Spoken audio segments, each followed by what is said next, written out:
Hello everyone. In this video we will study about drift experiment. इस video में हम drift experiment के बारे में पढ़ेंगे. ये एक्सपेरिमेंट क्यों हुआ था ताकि हमें ये पता चल सके कि न्यूक्लिक एसिड से हमारे जेनेटिक मटेरियल्स हैं.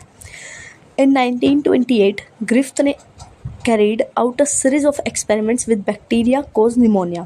उसने बहुत सारे बैक्टीरियाज की एक सीरीज ली जो निमोनिया करते थे.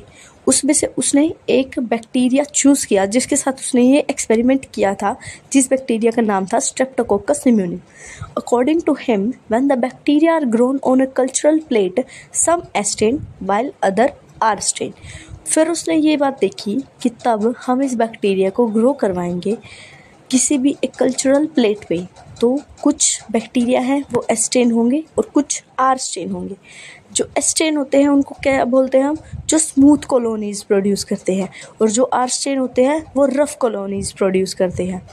उसके बाद उसने ये एक्सपेरिमेंट आगे किया ये बात देखने के बाद कि तब हम माइस को इन्फेक्ट करवाएंगे निमोनिया पे, लेकिन स्मूथ सरफेस कॉलोनी के साथ, तो जो वो माइस होगा वो डाई हो जाएगा.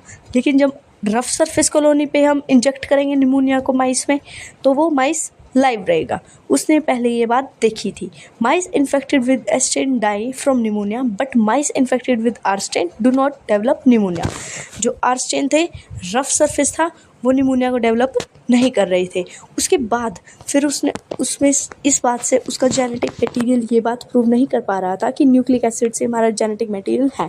उसके बाद उसने दोबारा ये एक्सपेरिमेंट किया जिसमें उसने क्या किया था, जो एस्टेन थे उनको पहले ही, जब एस्टेन के साथ एक्सपेरिमेंट करवा रहा था तो बैक्टीरिया को पहले ही हीट के साथ किल्ड कर दिया था. जब उसने बैक्टीरिया को हीट के साथ किल्ड करके स्मूथ सरफेस में माइस को रखा और उसमें बैक्टीरिया इंजेक्ट किया, तो वो माइस लाइव रहा. और तब उसमें आर्स्टेन को लाइव डाला और बैक्टीरिया को हीट किल्ड किया, तब वो माइस डाई हो गया. इस बात से हमें क्या पता चला, क्या किया था उसने, Griffith killed bacteria by heating. पहले उसने हीट करके बैक्टीरिया को डाई किया and observe that heat killed S strain bacteria injected into mice do not kill them. और उसने देखा कि वो उसको मार नहीं पा रहा है. One injected mixture of heat killed and live R bacteria the mice die. और जब उसने देखा कि आर्स्टेन को हम लाइव के साथ जब हम उसको इंजेक्टेड करेंगे तो वो माइस को डाई कर देगा. He discovered living S bacteria from dead mice. उसने देखा कि जो लिविंग एस बैक्टीरिया है, जो स्मूथ कॉलोनी का बैक्टीरिया है लिविंग, वो माइस को मारने में सक्षम है. फिर उसने ये एक्सपेरिमेंट देखा था. From this experiment he concluded that R strain bacteria had been transformed by heat killed S strain bacteria.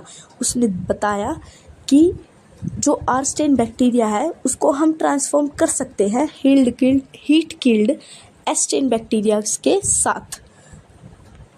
Some transforming principle transferred from heat killed एस्टेन had enabled the आर्स्टेन, कि एस्टेन जो डेड एस्टेन होगा और जो किल्ड एस्टेन होगा वो आर्स्टेन को ट्रांसफॉर्म्ड करने के कैपेबल नहीं है, क्योंकि वो उस कोट को, जो स्मूथ कोट होगी पॉलीसेक्राइड्स की, उसको वायलेंट नहीं कर पाएगा.